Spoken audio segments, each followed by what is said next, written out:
Vous écoutez la première belle journée, il est 8h. Est-ce que ça mord, Hélène Maquet? Bonne question. On va parler de la pêche avec vous ce matin. En Belgique, environ 80 000 personnes possèdent le permis de pêche. C'est une activité très appréciée des Belges. Et ils sont de plus en plus nombreux à le faire savoir sur Internet avec le développement de chaînes YouTube qui leur sont consacrées. Le média en ligne Numérama s'est plongé dans cet univers des YouTubeurs pêcheurs français. Et vous êtes allé voir, Hélène, ce qu'il s'y passe, y compris d'ailleurs en Belgique. Oui, et beaucoup de belles images. Le soleil se lève sur les eaux calmes d'un étang, sur la chaîne YouTube de Fichtik, chaîne belge. La vidéo filmée en ultra haute définition se lance en musique. On entend un bruissement.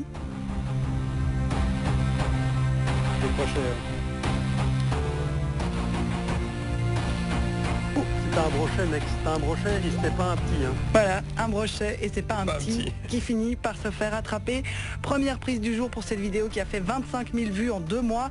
Fichtik a près de 60 000 abonnés. Ces vidéos ont fait près de 7 millions de vues. Vidéo où il raconte ses parties de pêche. Et bien voilà, pour commencer en beauté, j'ai même pas encore eu le temps de mettre ma casquette. On est à la voiture, je suis en train de monter ma ligne. Fichtik, c'est un des nombreux youtubeurs pêcheurs que l'on retrouve désormais sur la plateforme. Joli nom, Fichtik, évidemment. Bon. À la description, la musique, à l'entendre, ça ne ressemble pas forcément, Hélène, à l'image un peu traditionnelle de la pêche que l'on peut avoir. Oui, on est assez loin de Chasse et Pêche, la Oui. mythique émission de télévision. L'esthétique est un peu hip-hop, un peu skate dans les logos des chaînes YouTube notamment. Les pêcheurs sont jeunes, casquettes et barbes bien taillées. Ils ont souvent une vingtaine ou une trentaine d'années et montrent les grands espaces belges, français, hollandais, aussi bien que les zones urbaines ou industrielles, puisque certains sont adeptes du street fishing.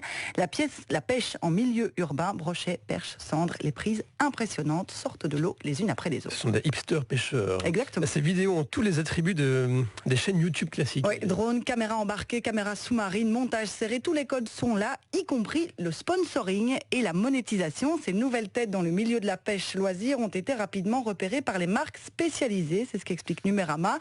Exactement comme pour les youtubeurs ou les youtubeuses beauté, les pêcheurs vidéastes sont les relais privilégiés des équipementiers de pêche. Ils reçoivent des demandes pour tester des cannes à pêche, des hameçons, notamment des marques chinoises, ou pour montrer l'utilisation en action des moulinets ou des leurres à poissons.